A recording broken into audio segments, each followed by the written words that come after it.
اوپر یہ جو مجھے مارنے کی یہ جو کوشش کی گئی، اس کی پہلے آپ کو پتا ہو، اس میں میں مختلف چیزیں سن رہا ہوں کہ وہ فرینڈلی فائر ہے یا پتہ نہیں کیا ہے. تو میں چاہتا ہوں کہ ڈاکٹر فیصل آپ کو اسکرین پہ پہلے بتا دیں کہ یہ چوٹیں 4 گولیاں مجھے لگی ہیں کدھر لگی، اس کے بعد پھر میں باقی آپ سے بات کروں گا. ڈاکٹر فیصل. السلام علیکم. میں ایکس رے اور ان کے جو کچھ امیجز ہیں ان کے ذریعے سی ٹی اسکین کے امیجز کے ذریعے بتانے کی کوشش کروں گا کہ جو خان صاحب کو چوٹیں آئی ہیں ان کی کیا نوعیت ہے اور وہ ایکس رے اور اسکین میں کس طرح سے نظر آ رہی ہیں. آپ کو سب سے پہلے تو آپ کی توجہ اس طرف دلاتا ہوں جس کی یہاں لکھا ہے رائٹ تھائی. یہ ایکس ریز ہیں 2 اور یہ دونوں جو ہیں یہ دائیں ٹانگ کے ہیں. ٹانگ کا جو اوپر والا حصہ ہوتا ہے یہ سائڈ سے ہے جس کو لیٹرل ویو بولتے ہیں اور یہ سامنے سے ہے. آپ دیکھ سکتے ہیں کہ یہاں 2 1 اور 2 اور یہ وہی 2 آپ کو 1 اور 2 سامنے سے نظر آ رہے ہیں ٹکڑے یا گولیاں جو ہیں. یہ اگر ہم پھر ٹانگ کے نچلے حصے پہ چلیں تو آپ کو 2 علاوہ اس کے ٹکڑے اور گولیاں نظر آ رہی ہیں. ایک یہ اور ایک یہ دوسری والی. اور آپ نوٹ کریں گے کہ یہ جو دوسرا ہے اس نے ٹبیا کو، یہ جو ہڈی ہے ٹانگ کی نچلی جو اس کو ٹبیا بولتے ہیں، اس کے اوپر اس نے یہاں سے ڈیمیج کیا ہے. اور جب آپ سائیڈ ویو دیکھیں تو واضح طور پہ نظر آتا ہے کہ جہاں اس نے فریکچر کاز کیا ہے یعنی ہڈی کا ٹکڑا اکھیڑا ہے اس سے. پھر یہ جو ہے یہ بائیں سائیڈ ہے، لیفٹ تھائی کے ایکس ریز ہیں. یہاں بھی آپ نوٹ کریں گے کہ یہ چھوٹے چھوٹے کچھ ٹکڑے ہیں جو ایک بلکہ جو پٹالا یہ جو چھوٹی ہڈی ہوتی ہے سامنے گھٹنے کے اس کے بھی ساتھ ہے. یہ نسبتاً چھوٹے تھے اور انہوں نے شکر ہے بائیں سائڈ کے اوپر کوئی فریکچر کاز نہیں کیا. اچھا، اس کے علاوہ جو ہم آپ کو دکھانا چاہتے ہیں وہ یہ کہ یہ پھر سے دائیں ٹانگ نظر آ رہی ہے اور یہ جو بلٹ ہے یا جو اس کا فریگمنٹ ہے اس کے ساتھ یہ فریکچر ہوا ہوا واضح طور کے اوپر نظر آ رہا ہے. یہ دائیں سائڈ. اچھا، اسی طرح میں جو بہت اہم بات ہے آپ کو دکھانا چاہتا ہوں وہ یہ کہ اس اسکین کے اندر یہ جو آپ کو یہ دائیں ٹانگ ہے اور یہ جو لکیر نظر آ رہی ہے یہ یوں چلتی ہوئی یہ والی، یہ دائیں سائڈ کی مین جو آرٹری ہوتی ہے شریان ہے یہ وہ ہے. اور اس کے آپ دیکھ سکتے ہیں کہ ادھر اور اس کے بالکل قریب دوسری طرف جو بلٹ کے فریگمنٹس ہیں وہ نظر آ رہے ہیں. اس سے واضح ہوتا ہے کہ یہ جو ہماری مین آرٹری گزر رہی ہوتی ہے شریان گزر رہی ہوتی ہے اس کے کتنے قریب یہ ٹکڑے موجود ہیں. ایکسپلین تو کریں نا. اس کا یہ جو بڑی شریان ہوتی ہے ٹانگ کی، ظاہر ہے اس نے پوری ٹانگ کو بلڈ سپلائی کرنی ہوتی ہے، اس کے ذریعے بہت سارا خون جاتا ہے اور خدا نہ خواستہ اگر اس شریان کو کوئی انجری ہو یا کٹ جائے تو پھر بہت تیزی سے بلیڈنگ ہوتی ہے. اور آپ کو میں نے دکھایا بڑا واضح طور پہ صاف نظر آ رہا ہے کہ یہ اس شریان اس آرٹری کے کتنا قریب یہ ٹکڑے موجود تھے. ان کو نکال دیا گیا سرجری کے ذریعے دائیں طرف سے اور 4 فریگمنٹ یا ٹکڑے جو ہیں ادھر سے نکالے جا چکے ہیں اور وہ جسے کہتے ہیں ہمارے پاس موجود ہیں. اور بائیں طرف سے کوئی ہمیں ٹکڑا نکالنے کی ضرورت اس لیے نہیں پڑی کہ وہ کسی میجر اسٹرکچر کو ٹچ نہیں کر رہے تھے یا خطرہ نہیں ڈال رہے تھے یا پوٹینشلی خطرہ نہیں ڈال رہے تھے. تو یہ جو 4 فریگمنٹ ہیں ان کی تصاویر بھی آپ کو دکھائی ہیں، اسکینز بھی، اور ان کی جو نوعیت ہے اور ان کا خطرے کی نوعیت ہے وہ بھی آپ کے سامنے میں نے رکھی. بہت شکریہ. جی شکریہ. کون سا کیمرہ جس میں میں نے بات کی؟ اس میں. جی اچھا جی، اس کے اوپر تو میں بعد میں آتا ہوں کہ یہ جو اٹیک کیا گیا اس کی میں تفصیل آپ کو بعد میں بتاتا ہوں، کیونکہ مجھے ایک دن جانے سے پہلے پتہ چل گیا تھا کہ یا انہوں نے وزیر آباد اور یا گجرات میں پلان کیا ہوا تھا مجھے مارنے کا، اور تو وہ اس کی میں تفصیل آپ کو بعد میں بتاؤں گا. اس سے پہلے میں صرف اپنی قوم کے سامنے ایونٹس رکھنا چاہتا ہوں جو پچھلے 6 مہینے میں ہوئے ہیں. یہ ضرور آپ کو سمجھنا ہے کہ اس قوم سے ہوا کیا ہے. مارچ 6 یا 7 کو مراسلات ہیں. ڈونلڈ لو ایک American under secretary of state حکم کرتا ہے پاکستان امبیسڈر کو، بلکہ اس کو دھمکی دیتا ہے کہ اگر عمران خان کو نہ ہٹایا تو پاکستان کو مشکلات کا سامنا کرنا پڑے گا، اور اگر ہٹا دیا تو سب کچھ ٹھیک ہو جائے گا. اور اگلے دن اور نو کانفیڈنس موشن، عدم اعتماد کی تحریک جمع کروائی جاتی ہے اسمبلی میں، اور دیکھتے دیکھتے سارے ہمارے لوگ ایک منڈی لگتی ہے سندھ ہاؤس میں اور لوگ بیٹھنا شروع ہو جاتے ہیں. یہ یاد رکھیں کہ گورنمنٹ کبھی ہارتی نہیں ہے نو کانفیڈنس. وہ کیوں نہیں ہارتی؟ کیونکہ گورنمنٹ کے پاس گورنمنٹ کے وسائل ہوتے ہیں. ہمارے پاس گورنمنٹ کا پیسہ ہوتا ہے. ہم چاہتے تو منڈی لگی ہوئی تھی نا, وہ 20 کروڑ 25 کروڑ آفر کر رہے تھے, ہم زیادہ پیسے دے دیتے. گورنمنٹ کا پیسہ تھا جو پہلے ہوتا رہا ہے. اور یہ جو پیسہ انہوں نے استعمال کیا یہ بھی چوری کا پیسہ تھا. یہ کوئی ڈکلیئرڈ پیسہ تو نہیں تھا, یہ بلیک کا پیسہ تھا, یا انہوں نے سندھ گورنمنٹ کا پیسہ خرچ کیا تو انہوں نے خرید لیے لوگ. ہم نے پرنسپل فیصلہ کیا کہ ہم اس آکشن کے اندر حصہ نہیں لیں گے, کیونکہ اگر ہم گورنمنٹ کا پیسہ استعمال کرتے ہیں تو ہم لوگوں کا پیسہ, عوام کا پیسہ چوری کرتے ہیں جو عوام کی ان کا حق ہے. گورنمنٹ گر جاتی ہے. سارے سمجھتے ہیں کہ جناب اب تحریک انصاف کی قبر کھد گئی ہے, عمران خان ہمیشہ کے لیے گیا اور مٹھائیاں بٹے گی. لیکن پاکستانی قوم وہ کرتی ہے جو اس نے کبھی پہلے کیا ہی نہیں. تو 10 تاریخ کو, اور میں آپ کو خود کہہ رہا ہوں 10 اپریل کو, میں خود ہی حیران کہ جو شام کو سینز دیکھے, جو لوگ سڑکوں کے اوپر آئے, جس طرح لوگ نکلے.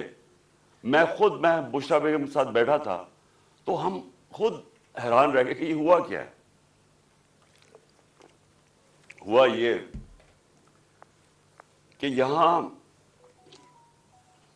90 کی دہائی میں 2 حکومتیں کرپشن میں نکالی گئی. جب وہ کرپشن میں جاتی تھی اور اسٹیبلشمنٹ نکالتی تھی, لوگ مٹھائیاں بانٹتے تھے. پھر جنرل مشرف آ گیا, 2 دفعہ کرپشن میں ان گورنمنٹس کو نہ کہ وہ خود اس نے مارشل لا لگا دیا. لوگوں نے مٹھائیاں بانٹی, لوگ ان کی کرپشن سے تنگ تھے, ان 2 جماعتوں کی. اس کے بعد جنرل مشرف نے ان کو NRO دے دیا, وہ واپس آ گئے. فیصلہ جنرل مشرف نے کیا NRO دینے کا جب اس کے پاس رائٹ ہی نہیں تھا کہ عوام کا پیسہ چوری. کرپشن کا مطلب ہوتا ہے عوام کا پیسہ چوری ہونا. تو عوام کا پیسہ چوری ہوگا اور جنرل مشرف معاف کر دیتا ہے ان کو.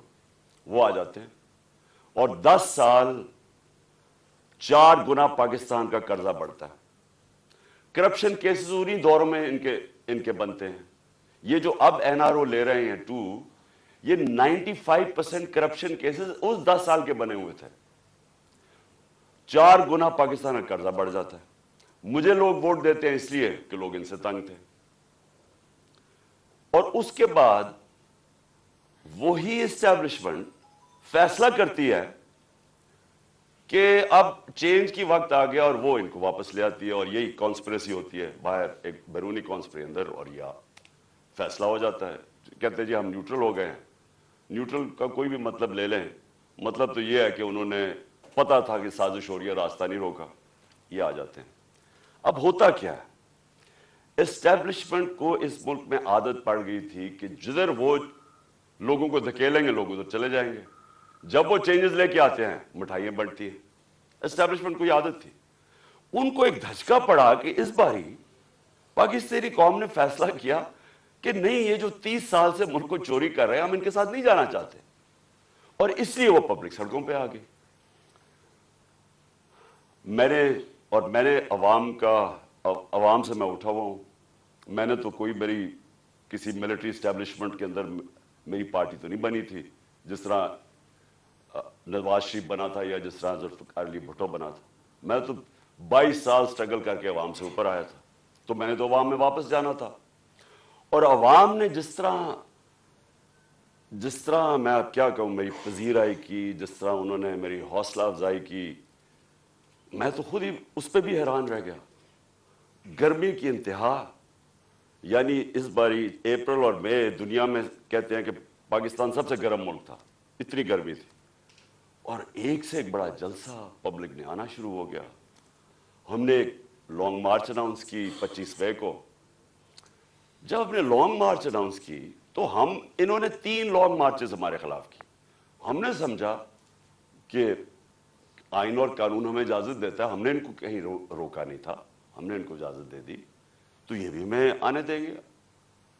انہوں نے جو تشدد کیا, جو لوگوں کے گھروں میں 2 دن پہلے راتوں کے 3 بجے جا کے انہوں نے جس طرح کا تشدد کیا, نہ چادر نہ چار دیواری, لوگوں کو اٹھا اٹھا کے لوگوں کو جیلوں میں ڈالا.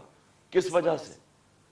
اس کے بعد انہوں نے جب وہ پرامن احتجاج ہوا وہاں اسلام آباد میں, ان کے اوپر شیلنگ, فیملیز نکلی ہوئی ہیں, ان کے اوپر انہوں نے شیلنگ کی. اور ہم حیران کہ کیا ان کے لیے جائز ہے لانگ مارچ اور ہمارے لیے نہیں ہے؟ اوپر سے پہلے آپ بیرونی سازش کے تحت آئیں, پھر سارے چوروں کو اوپر بٹھا دیں, ہم احتجاج کریں تو ہمیں بھیڑ بکریوں کی طرح ڈنڈے ماریں. تو اس کے بعد انہوں نے سمجھا کہ پارٹی بالکل ہی ختم ہو جائے گی, ممی ڈیڈی پارٹی ہے, یہاں تو عورتیں بچے آتے ہیں, تو انہوں نے سمجھا کہ ختم ہو جائے گی.